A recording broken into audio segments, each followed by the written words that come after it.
Thank you for tuning into the GSMC Soccer Podcast presented by the GSMC Sports Network. Your support means a lot to us. We're so excited. We have a great show for you today. We will be covering Aston Villa defeating Bayern Munich in the Champions League. We'll also talk about Real Madrid's shock loss to Lille as well. Then we will do a reaction to Pochettino's first squad announcement ahead of friendlies against Panama and Mexico.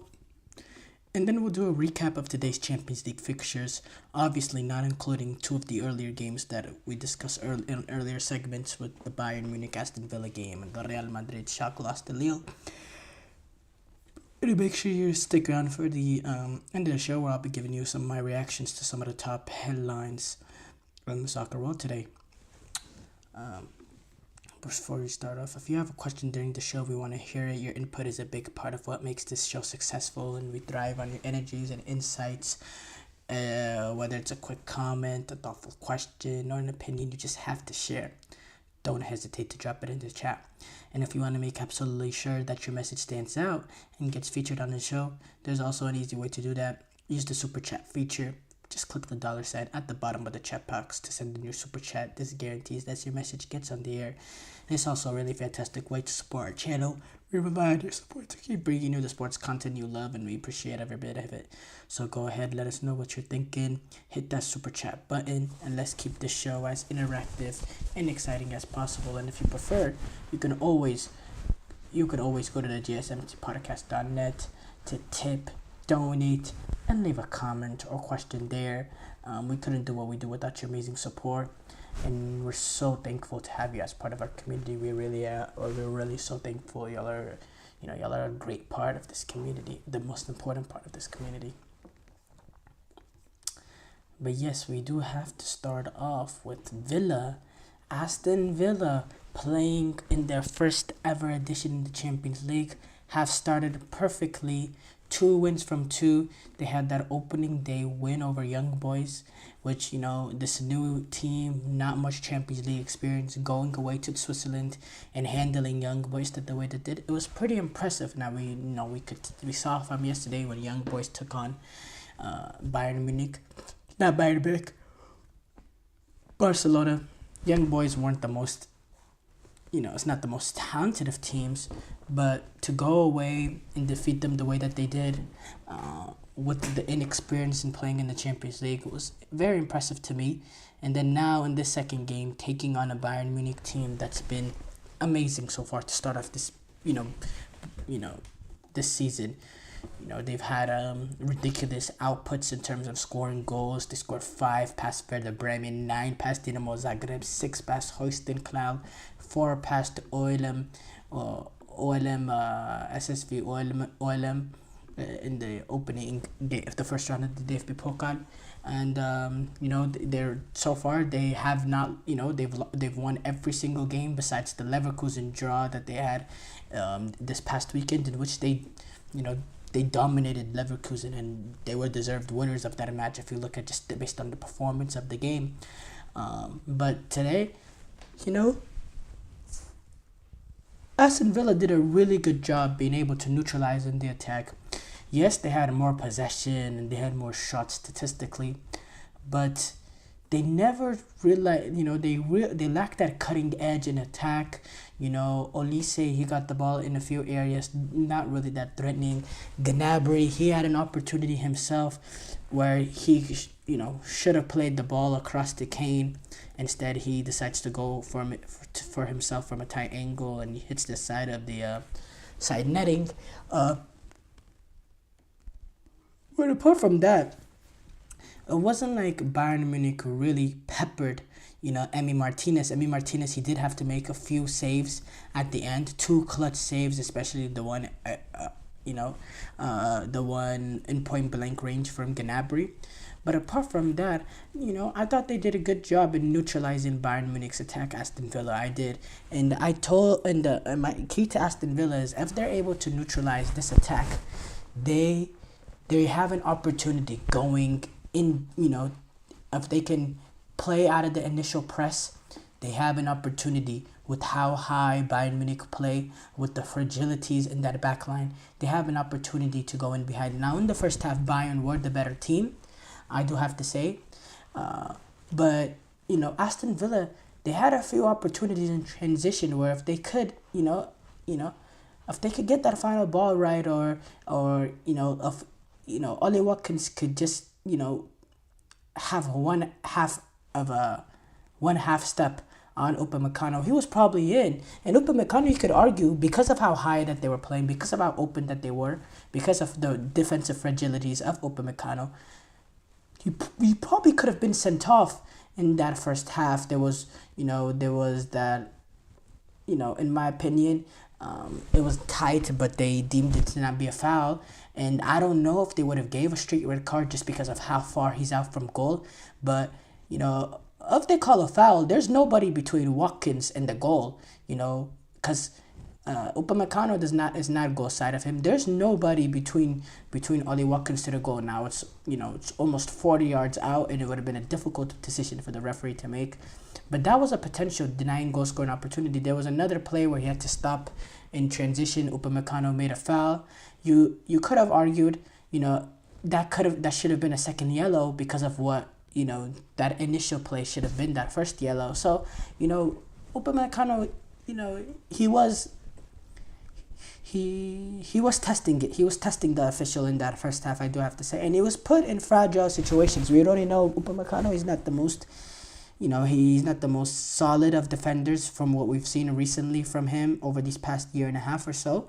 But at the same time, though, Aston Villa, they played at the same time though, Aston Villa, they had their opportunities in that first half where, specifically Ollie Watkins, where it could, if one or two things goes, other way, they could have been in a few times. Apart from that, Aston Villa didn't really create much clear-cut opportunities in that first half. It was Bayern. Bayern were the better team. Bayern were the ones that were playing better football. But they stayed in it. And in that second half, it was pretty even. I do have to say, Bayern Munich didn't look as potent as they did in the first half, didn't dominate the way that they did in the first half, and it was a pretty even game. And Bayern did struggle. They did lack that cutting edge, and it was gonna take one opportunity from Aston Villa because of how open they were, and that came through Jean Duran. The ball played in behind to Jean Duran. Manuel Neuer, what he's done brilliantly has been that revolutionary sweeper keeper, where he's with how high that Bayern Munich have traditionally played over the past decade or so. Neuer, being that sweeper keeper, sweeping out balls played in behind. He's been very, very vital, but this time around, he just completely misjudged it. He wasn't going to get anywhere near it. He realized it quick, and he came out initially, he realized pretty quickly that he was getting nowhere near that ball. He tries to retreat, and he just can't get back anywhere near enough. Jean Duran, and it's a wonderful finish too from Jean Duran. When he was speaking after the game, he said he didn't even look to see where Neuer was. He was more worried about Upamecano's positioning, making sure Upamecano didn't get a tackle in. But the way, Jean Duran finishes that, and by the way, this is Jean Duran that, he has a ridiculous minute-to-goal ratio for Aston Villa so far this season. I think he's even better than Haaland's minute-to-goal ratio, which is ridiculous because you realize Jean Duran has done a lot of this off the bench, and he did it again today off the bench as well. We know this was a player in Jean Duran who was rumored with a move before the start of the season. West Ham was a big rumor because of he wanted to get more playing time. We know with Ollie Watkins being there, it's not the most simple position to grasp. But so far, he's been brilliant off the bench. He's been a real impact for Aston Villa. I do have to say he's been an impact. But yeah, another thing I do want to, Unai Emery, what a manager! What a manager! This is Unai Emery. He's made a career out of getting teams to play individually better than the sum of their parts. This Aston Villa team, they're a really, really good team. But individually, you know, they're probably not a Champions League team. They probably should not finish into the top four. Individually, there are more than four teams with more individual talent than Aston Villa, but they're well set up with a world-class manager. And Unai Emery, he's done a great job of doing that for clubs like Villarreal, for clubs like Sevilla. He's gotten, he led Villarreal to a Champions League semi-final. The year before, they won the Europa League. He's a brilliant manager, Unai Emery is. A brilliant tactician. His in-game being able to adapt to other teams, the way he manages in tournaments as well. And I thought his specialty was the tournaments, with what he's done in the Europa League and reaching and leading Villarreal to the Champions League semi-final. But what he did for Aston Villa as well in the last Premier League season, getting this team into the top four. So far this season, they've started off really, really well as well, with I believe 4 wins, a loss and a draw. I have to give my praise to Unai Emery. He's a brilliant manager, and the atmosphere also was electric. You can hear there was not Unai Emery, Emi Martinez, who made some big saves in this one, playing his first game in the big lights, playing the Champions League. We've never seen him play in the Champions League, so it was great to see him on that stage. He talked about how his ears were hurting because of how loud the Aston Villa crowd was, and he's never heard them like that. Yeah, it really is. Look, I do have to say, Upamecano.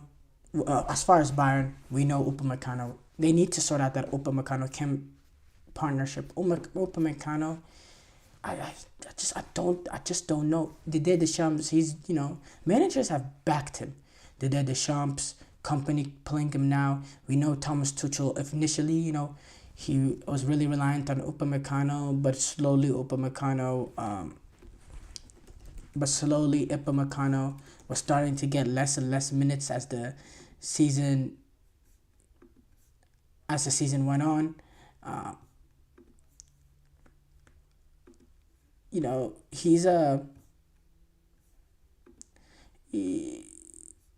in my opinion, they need to fix that center half issue there, and they're far too open defensively, in my opinion, especially if they're not going to have that, because that press was not electrifying today. They didn't, and it's hard to go away to Villa and suffocate Villa with their pressing, but at the same time make it difficult for them to play out. And I thought, Villa, they naturally got more confidence into this game, which Bayern can't allow with the way that they play. But again, I wouldn't panic too much if I'm, Vincent Kompany and this Bayern Munich team. Still think they've had an excellent start to the season. Still think they've had some really, really good performances in going away to Villa, playing their first Champions League game with how electric the Villa Park crowd is. It's not an easy game by any means. We saw what Newcastle did to PSG last season. Sometimes, this happens, but if you're Vincent Kompany and Bayern, you want to get back to the consistency. You want to get back to the performances you saw so far earlier this season. You want to sort of erase this from your memory and don't allow this to be a catalyst for something going forward. Allow this to be a learning lesson. Learn off the mistakes in this game and get back to the winning ways. They did win their first opening game against Zagreb. They won it by 7-goal difference. So again, losing this game 1-0, yeah, you're dropping points, but it's not the worst thing in the world. With this new 8-game sort of format, there's room for mistakes. So if I'm a Bayern fan, I don't think this loss is the worst deal in the world. Short break here coming up. When we come back, we'll do a full reaction to Real Madrid's shocking loss to Lille. I feel like I'm losing my mind.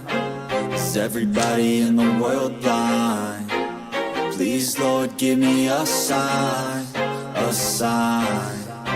I feel like I'm losing my mind. Is everybody in the world blind? Please, Lord, give me a sign, a sign.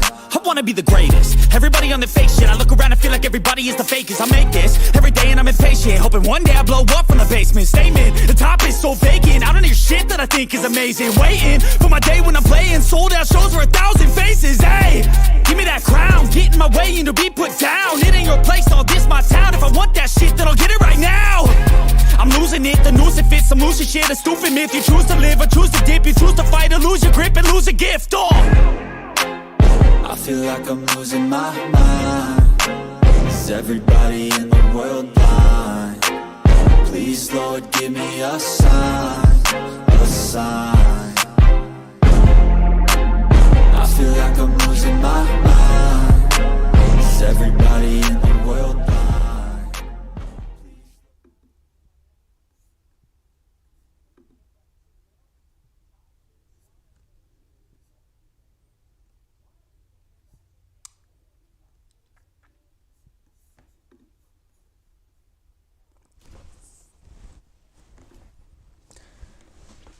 Before the break, we discussed Villa defeating Bayern Munich. We move on to discuss Real Madrid. They suffered a shock loss to Lille. Today, they lost in a goal shortly before the halftime whistle in stoppage time, in the first half stoppage time. Jonathan David penalty.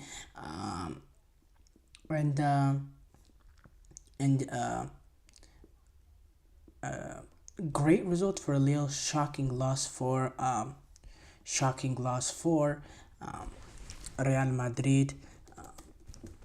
By the way, fun fact regarding this game, I was just reading this on a tweet from Joe Laurence, journalist for ESPN, and it's really fascinating stat.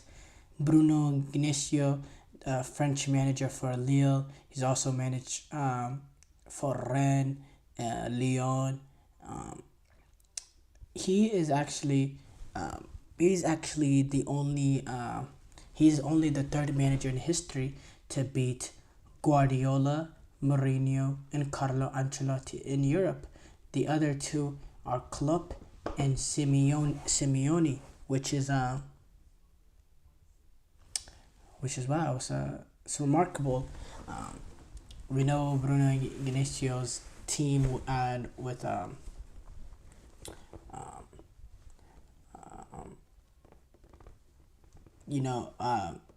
I think he was the manager of the Lyon team that defeated Manchester. No. That Lyon team did not defeat Manchester City. Actually, the Lyon team that defeated Manchester City was actually managed by Rudy Garcia. So I don't know exactly when he beat Guardiola, but that's an amazing fun fact there. But yeah, overall, shocking results, shocking performance. You look at the statistics: 7 shots for Lille, 12 shots for Madrid, 3 shots on target for Lille, 6 shots on target for Real Madrid, 42% possession for Lille, 58% possession for Real Madrid. For me, it was just surprising. You're 1-0 down to Lille in the second half, and I couldn't really tell the urgency that the Madrid players were down. You couldn't really tell. If you were watching the game, you couldn't really tell that the Real Madrid was down. Yes, they were going forward, they were putting numbers forward and all that, but the sense of urgency wasn't there. Like, oh my God, we're about to lose this game. In my opinion, if you covered up the scoreline, you wouldn't have been able to tell if Real Madrid was the team that was down. It was just unbelievable. By the way, this is Real Madrid's 14-game UCL unbeaten run. That's been broken. And Jonathan David, by the way, the Canadian, he's the one that got the winner shortly before halftime with that penalty kick. And it's an important will also at the same important Lille. It's an important win for Lille because you remember Lille are coming off that opening day disappointing loss to Sporting Lisbon. They lost 2-0 in the Champions League. So getting points here was very, very necessary. And to get all 3 points against Real Madrid is the most perfect situation. Yeah, I was just overall surprised. Now, Kylian Mbappe, who I'm surprised was able to make the injury return as quickly, because it seemed like it was a week ago that they announced that he was going to be out for, at least 3 weeks. Turns out, not the case, but turns out it wasn't the case. He made an appearance in this game. Didn't look all that great, I do have to say, though. Didn't look all that great, in my opinion. I didn't really, he didn't look like the way he looked, in the 5 games before the injury, where he had a 5-game run of scoring goals. It seemed like something was lingering there with Mbappe, which is understandable. This is being his first game being back. There was one moment where he lost the ball in a bad area and put Real Madrid in a little bit of a compromised position. It's just overall, it was just not good enough from Real Madrid. And is it time to start putting in warning signs for Real Madrid? Is it time to start worrying about them? There's a team now that's already dropped points in 3 La Liga games with 3 draws. Some of the performances as well have been pretty poor. And then now with this loss to Lille, a team that, Real Madrid or individually have much more quality than, should never be losing to. These are the sort of games that they lose Real Madrid in years that they're having down years, that they don't go on to win the Champions League. These are the sort of results that they get in years that they're,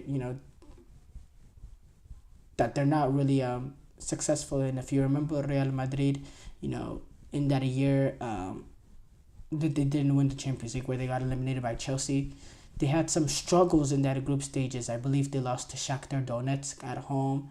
They were struggling against the likes of Mönchengladbach. They were really struggling against the likes of Mönchengladbach. I think it took a late equalizer to get a point going away to them. These are the sort of games that they have in years that they're not at their best. And I'm starting to think, is this one of those seasons for Real Madrid? Is it a transition period for them to get Mbappe to fit into this front three? Maybe this is the year where they take a little bit of a step back, to take a future step forward, to get Mbappe more integrated into this team. Is the loss of Toni Kroos. The way he's been able to be a composer in the midfield, dictate tempo, spring the ball from one end to the pitch to another, play the diagonal long balls over the top, play the balls in behind, being able to control everything in the midfield. Are they lacking that bit of control in the midfield? Because the midfield doesn't operate as smoothly without Toni Kroos. They don't operate. And even last game, you bring in the likes of Luka Modric to get that extra midfielder on. You're still not really taking control in the midfield the way that they did with Toni Kroos. So is that an area of strengthening now that this team needs to strengthen in? There's a lot of questions to be asked with this Real Madrid team. I really do. I think there should be some warning signs, and I think Ancelotti, he has some things that he will need to solve. That it's not going to be as smooth sailing as we expected this season to be for them. And Ancelotti, he was clear after the game, being critical of his Real Madrid team, and said the criticism is fair and that they should not be looking for excuses. Ancelotti speaking, he said, the opponent played better and they deserved to win. In terms of duels, intensity, consistency, we have to learn what we have to improve, which is quite obvious. It isn't very complicated. Today, everything was quite bad. We were bad with the ball. It was hard for us to win the ball back. It was hard for us to transition. needed to be more aggressive. The feeling today is that it was hard for us to create. Our possession of the ball was quite slow, with few ideas. We have forwards who need to play more vertically. If it's hard for you to control the ball and it gets to the forward slowly, it's a problem. I don't know if we lacked aggression or Lunin, when he spoke after the game, by the way, Lunin, he was in goal for this game. I don't know if he's going to be sort of the cup keeper for Real Madrid in the group stages. I don't know, but he got an appearance in this game against Lille. It was Courtois who played that opening game against Stuttgart, so maybe they just want to get Lunin in a few games here and there. He said, I don't know if we lacked aggression or creativity. Maybe we should have fought a bit more. In the second half, we were hungrier. We improved, which I don't really see that hunger. I do have to say, I couldn't see that hunger and desire to really get back into the game. Clearly, Andre Lunin disagrees with me, but I couldn't see it, at least watching through the television. But yeah, it's some worrying signs for Real Madrid, and something that they need to address. Short break here coming up. When we come back, we will react to Mauricio Pochettino's first squad announcements ahead of friendlies against Panama and Mexico. Looking for your daily fix of sports talk without having to pay for it? GSMC Sports Network is available on YouTube. Just search GSMC Sports Network. Get your fix of daily sports talk shows on YouTube, absolutely free. NFL, college football, NBA, MLB, MMA, UFC, fantasy football, and so much more.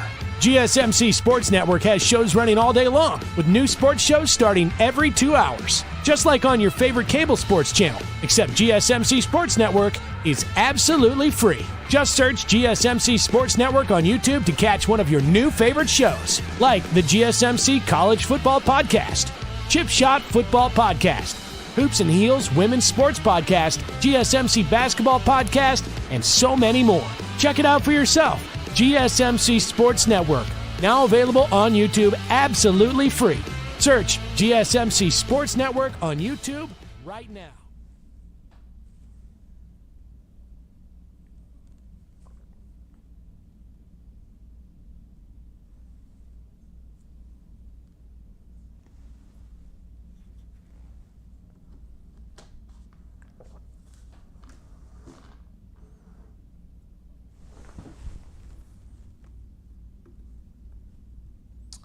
Before the break, we did a full reaction to Real Madrid's shocking loss to Lille. We move on. Oh, technical difficulties there. I am unprepared for the show. Please don't get mad at me, guys. Yeah, that's a bad mistake by me.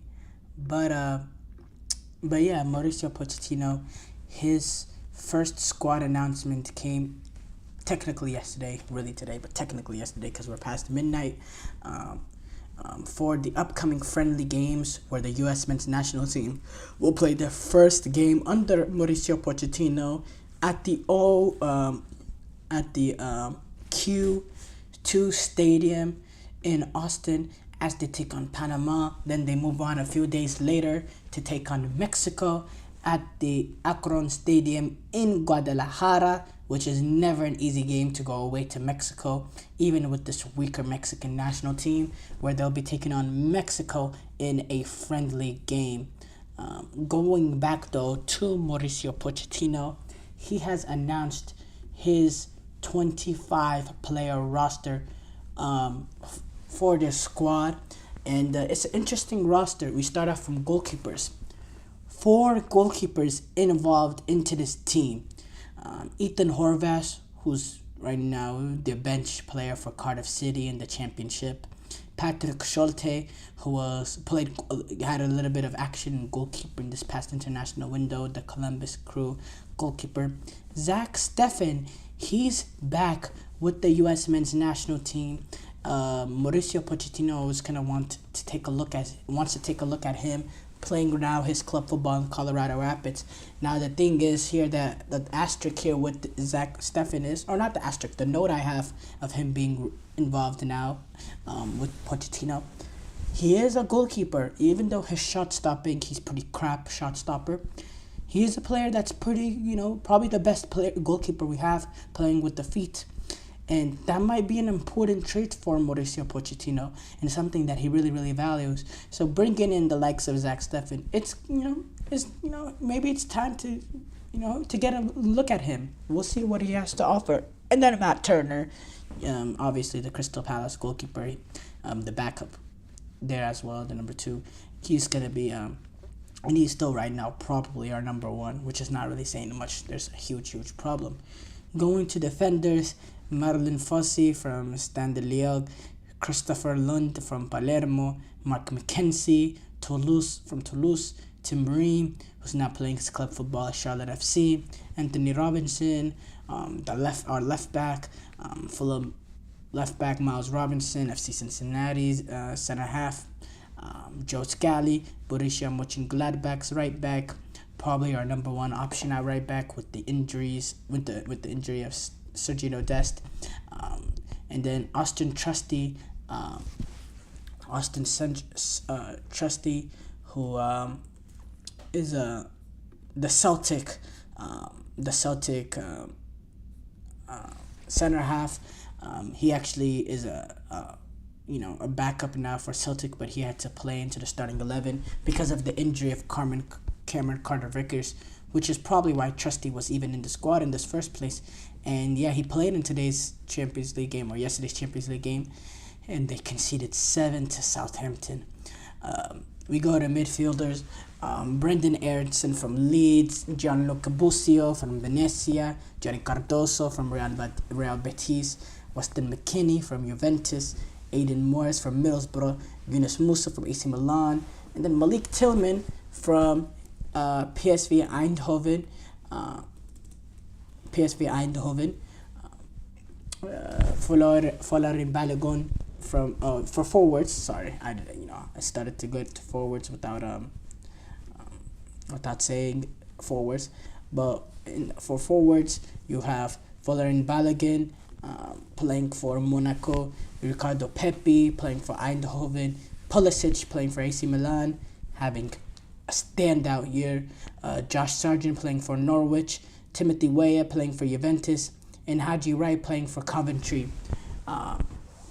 The road to the 2026 World Cup begins in a few days now for Pochettino as this training camp gets onto the way, and we don't have that much time for between the World Cup, and we don't have World Cup qualifiers to help us prepare for that World Cup. We're automatically qualifying for the World Cup, which is, yes, a blessing. But it's also a disguise at the same time, because World Cup qualifiers, the high pressurized atmosphere of a World Cup qualifier, is a chance that you can really develop the chemistry of the team, to see which players can handle the pressure of playing for the badge of the national team, of playing for your country. Because in these international friendlies, there's no real pressure there. There's no real expectation there. Not expectation, of course there's expectation, but there's no pressure. There is no do or die aspect of it that only a World Cup qualifier can bring. So there's not much that Pochettino has to work with in terms of being able to prepare his team. He does have the Gold Cup next summer. With the Gold Cup, it's not the most, you're not playing the most, highest level of quality of teams in the Gold Cup. At the same time, are the U.S. men's national team, can they be able to take a full team to the Gold Cup? Thinking with this being Pochettino, he first only real tournament before the World Cup, I would think maybe Pochettino should take it seriously in the fact that you want to get the first team together, want them to develop more chemistry, want Pochettino more time to really be able to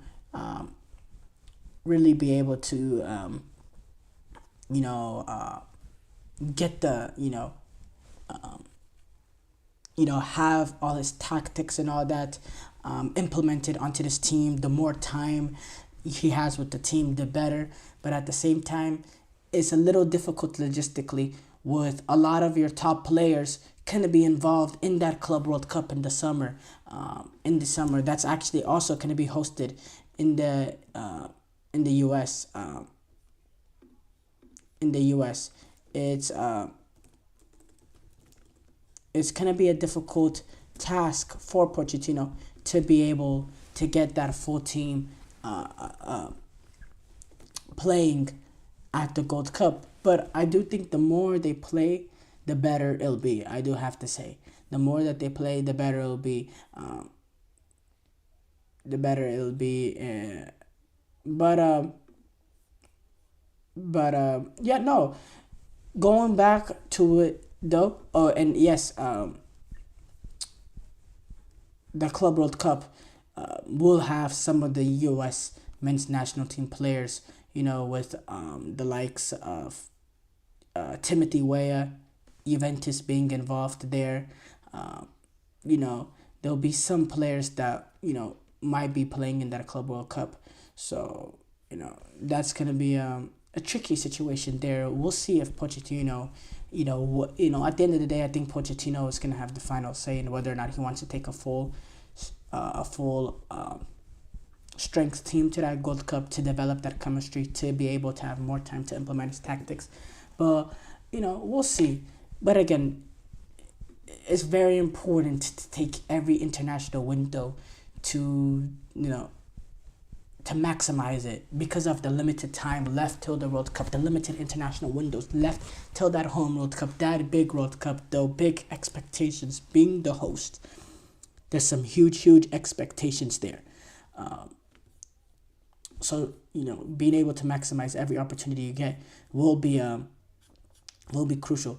There is some injuries that he is having to deal with the squad. I already spoke about Cameron Carter-Vickers. You also have the likes of Sergiño Dest, who's obviously still not available into this team. You have injuries of Chris Richards as well, who's an important center half for this team. Sergiño Dest, he's still recovering from injury. I don't know if I've already said that before.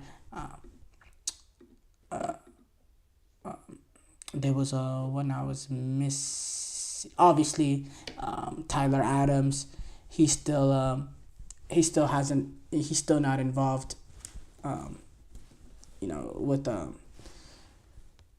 With the injuries that he's having to suffer, having to deal with. He undergo back surgery, which forced him to miss the start of the season, and he's still out injured. As he's still dealing with that back injury. So, but, overall, pretty good squad, He hasn't really, had some major shakes up with the roster. I think Pochettino right now, he's playing it a little bit safe. A lot of the players were involved in this summer's Copa America run. I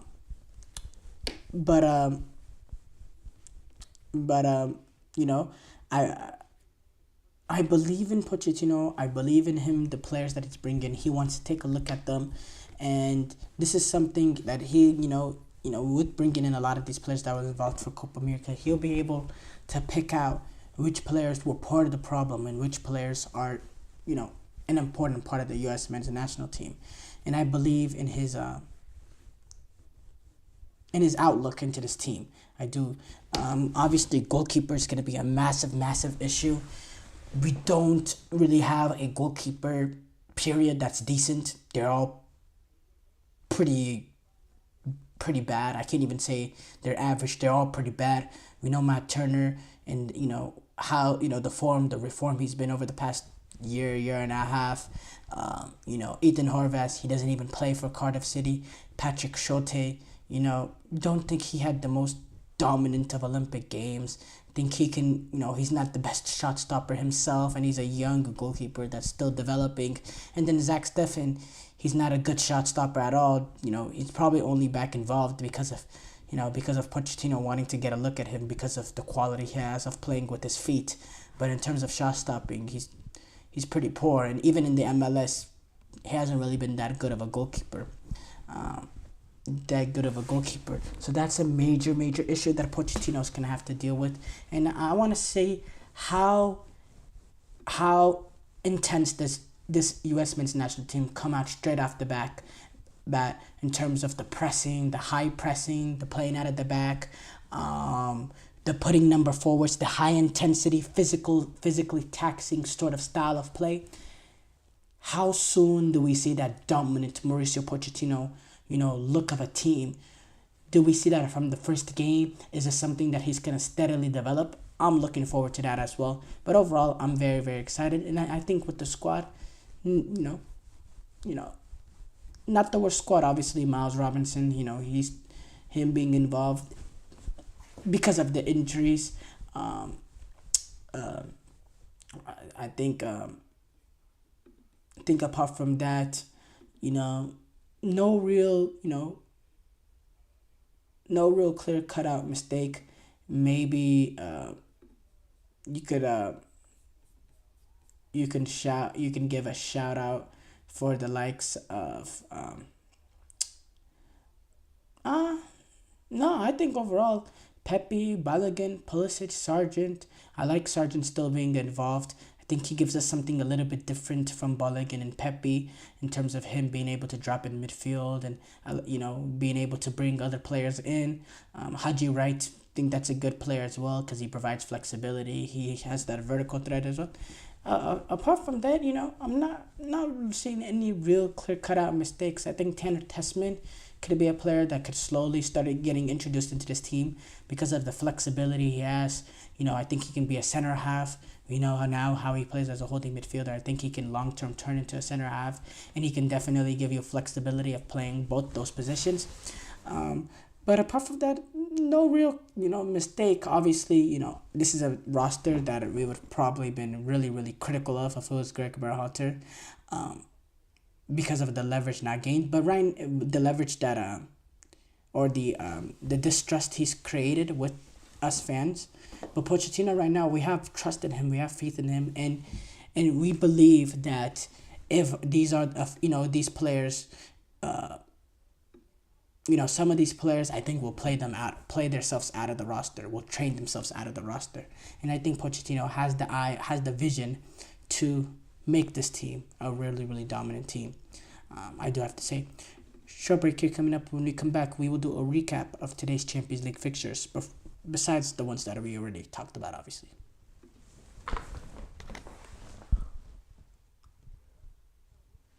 For the best and latest podcasts available anywhere, go to the podcast app on your cell phone and type in GSMC to access free content-rich podcasts on health and wellness, book reviews, sports, entertainment, relationships, social media, movies, technology, finance, and even weird news. Subscribe and download the GSMC Podcast Network's family of shows, available everywhere podcasts are found.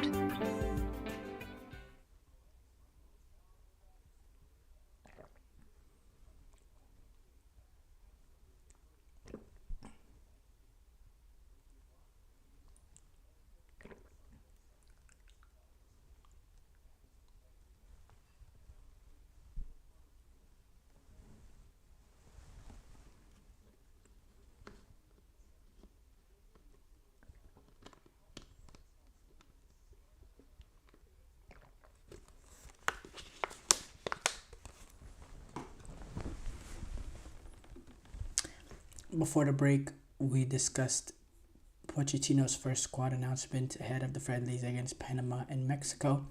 We move on to do a recap of today's Champions League fixtures, obviously not including the games that we've already discussed, with the Real Madrid taking on I believe it was it was Lille, and obviously with Real Madrid taking on Lille, and Aston Villa surprising 1-0 victory over Bayern Munich. Other games we do have to discuss. Shakhtar Atalanta, they got that that was yesterday. Technically today. The Atalanta 3-0 win over Shakhtar Donetsk. Feyenoord got a 3-2 win over Girona. Club Brugge got that 1-0 win over Sturm Graz. Dinamo Zagreb and Monaco finished 2-2. We start off though. Juventus got a 3-2 win over RB Leipzig. Leipzig came into this Champions League campaign as a pot one team, and so far has started off with 2 losses, which is and it's been 2 difficult games, playing against Atletico Madrid and Juventus, which is not the most difficult game to play with at home, but Juventus is not a dog in the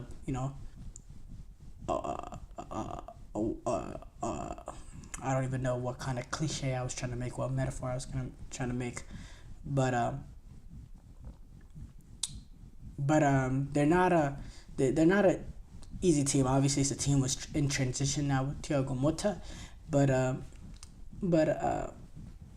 I do think it was a little poor from Leipzig to play against a Juventus team, having the lead 2-1 with 10 men, and allowing them to not only come back into the game but to win it, with Juventus being down to 10 men against Leipzig playing it at home, with Francesco Conceição's 83rd minute winner. I'd be very, very disappointed if I was a Leipzig fan. Cesco, he had 2 goals. We know the ability with him. He was also linked to a lot of big teams after the European Championship, but we know the quality that he has, getting the 2 goals. And then Juventus, they suffered a lot into this game. They lost their captain in Bremer, the leader in the back line, and then Nicolas Gonzalez, he was also forced off as well with injury. And then later on, they did get that red card in the 58th minute, I believe, or the 59th minute. Michel De Gregorio. There was a lot of issues that they had to deal with, and there was a lot of adversity that was required in getting into this result. And if you're a Juventus fan coming out, the way you lost 2 players to injury, and it's hard. You're losing players to injury, you're forcing substitutions, and then you go down a man later on in the second half. It's hard for a manager in that position to be able to adapt, because you don't have access to the substitutions like you did if you didn't suffer those injuries. Your bench is already thinning, so it was it's a difficult place for Juventus, and to do this all on the road and to not just come back and get that equalizer, but to win the game. This is a remarkable 3 points if you're a Juventus fan, and it's something you should be beyond delighted over. And now with Juventus starting off their Champions League campaign with 6 points in the first 2 games, 6 points of 6 after their 3-1 win over PSV Eindhoven in match day 1, and then this game, amazing result, and it's if you're a Juventus fan, this is something should be very excited about. The other game that there's actually a few other games. This one is a shocking one. Atletico Madrid, they got downed by Benfica. They got done by Benfica. 4-0 victory for Atletico Madrid. Atletico Madrid is a team that never looks this vulnerable. To give up 4 goals, yes, 2 were penalties, but to lose to Benfica 4-0 and to get dominated that they were, Atletico Madrid didn't have a single shot on target. 19 shots to 4 for Atletico Madrid, 10 shots on target to none. No shots on target for Atletico Madrid. It's really surprising how dominated that they were. To concede 4 goals, this is a team in Atletico Madrid, especially under Simeone. They've had that defensive intensity. Their defensive nature to them, where they don't concede goals, and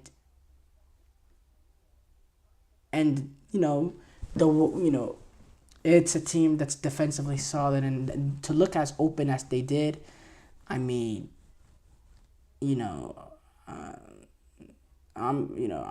really, really surprised. Simeone, he said, I always like to think positively, and I think it's an opportunity to keep improving. We had been doing a very good job. Today, we didn't play the game we expected, but we have to keep going. We played badly. We have to accept that we didn't play well. The substitutions didn't give us the spark that they gave us at other times. We played badly. They were better, and we have to accept that. It was really unbelievable,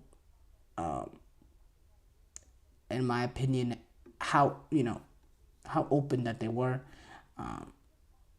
And Atletico Madrid, they looked woeful. They really did. Di Maria, he continues to add on to a great career. What a player he is. And speaking of Atletico Madrid defense, the mistake that led to the Turkoglu goal is just not Atletico Madrid's DNA. And then it was another mistake that led to the penalty that Di Maria was able to take advantage of. And then down the stretch, with Atletico Madrid being down 2-0, yes, they were trying to get numbers forward, but they didn't create any clear-cut opportunities. And when Benfica was going the other way, they had time and space, and they really made Atletico pay on the counterattack, and it ended up biting them when they conceded another penalty later on to make it 4.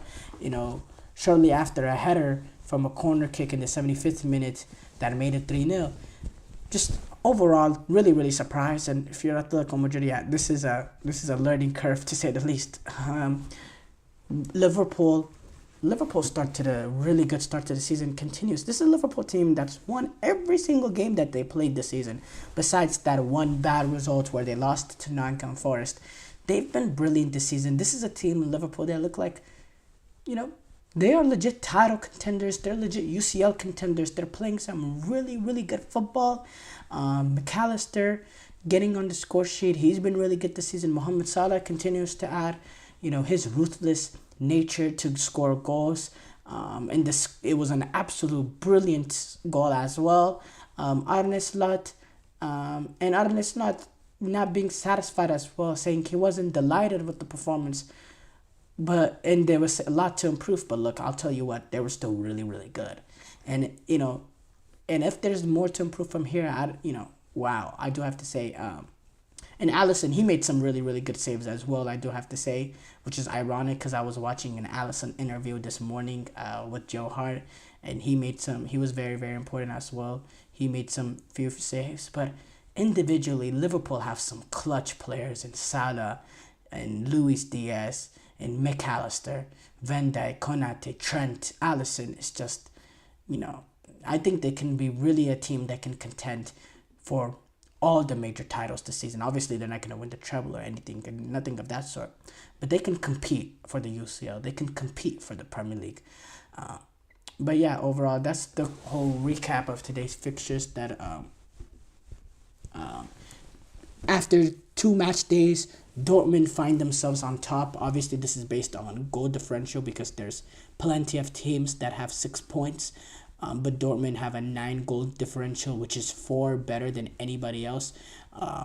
Because of, the 7-1 win that they had in their game against Celtic. And then in the opening game, they got a 3-0 win over Bruges. They find themselves top of the Champions League group stage. But, they are level on points with Brest, who also have themselves on 6 points. Benfica as well. Leverkusen have 6. Liverpool has 6. Aston Villa has 6. Juventus has 6. As far as the teams with 4 points, in that second group of teams, you got City with 4 points. Inter, Sparta Praha, Atalanta, Sporting Lisbon, Arsenal, Monaco all have 4 points.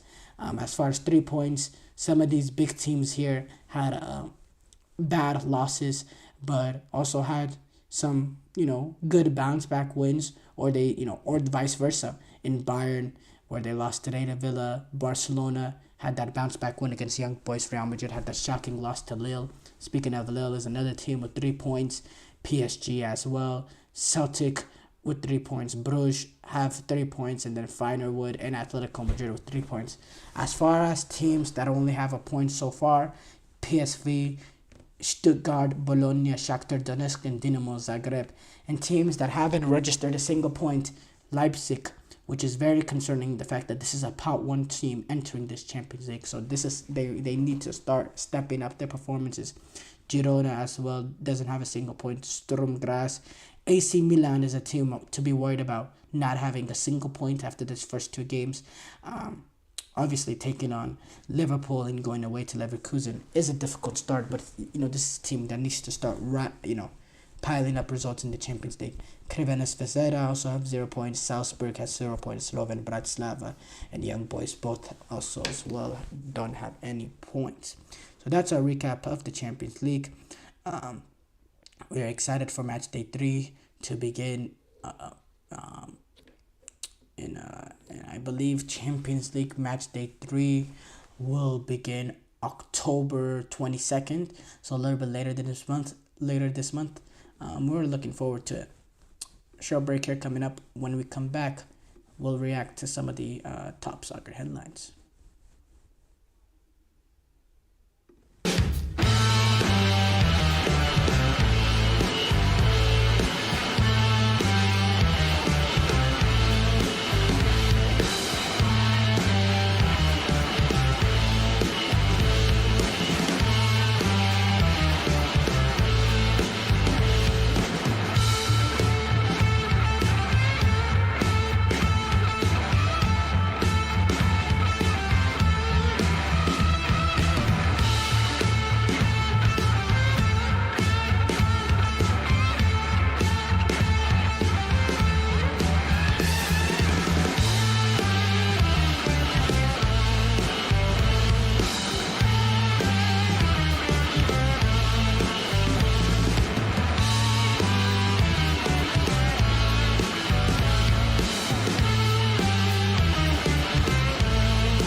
Before the break, we discussed today's Champions League fixtures. We move on to react to some of the top soccer headlines. And we start off with Erik ten Hag, who obviously finds himself in a vulnerable position. He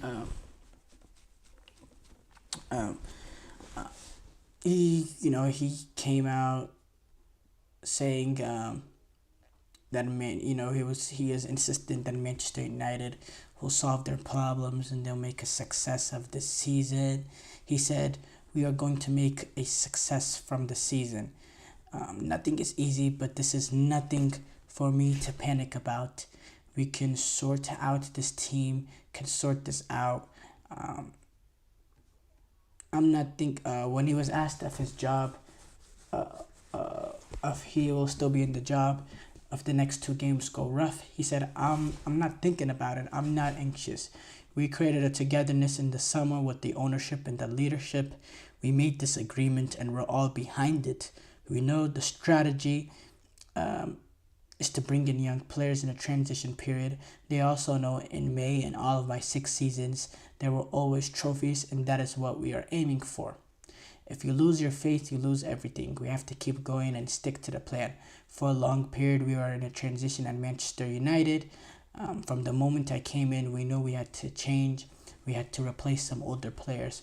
Our choice was to bring young players in, and that takes time to get the message on board, to get a game model on board, and to introduce a new culture. That takes time. In the meantime, you have to win, and I think we have proven in the last 2 years that we win. I've proven in my career that I will always win. The last 6 years, I have 8 trophies. Yeah, look, that may be factual correct, but this United team is just not good enough. They're mediocre. Too many average performances, too many bad results, too many bad performances. So at the end of the day, you can discuss. He also said they need to be mad and motivated and take their anger out against Porto. All this talk is cheap. We need to see performances and the results on the pitch. At the end of the day, the talk is just talk, and it's not going to take Manchester United anywhere. It's not going to get the fans confident with Erik ten Hag. They're not going to have belief.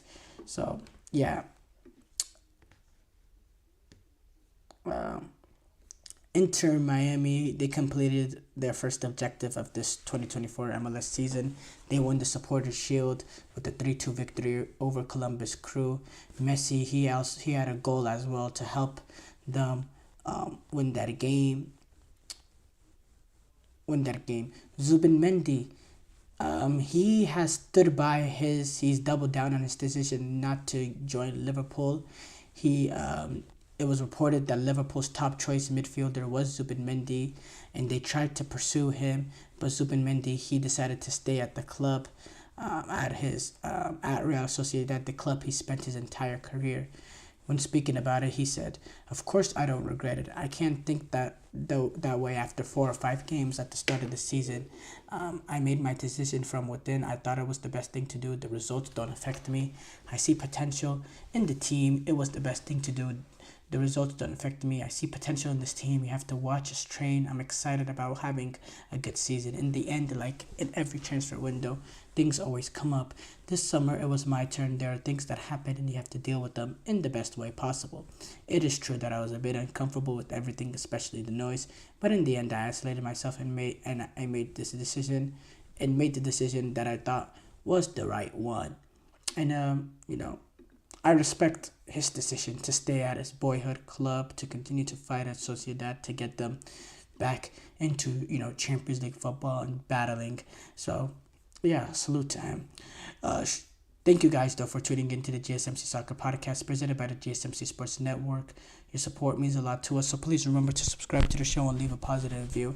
It really does make a difference. We also invite you to follow us on Facebook, Twitter, TikTok, Instagram for more content and updates. So thank you once again, and have a wonderful, wonderful day.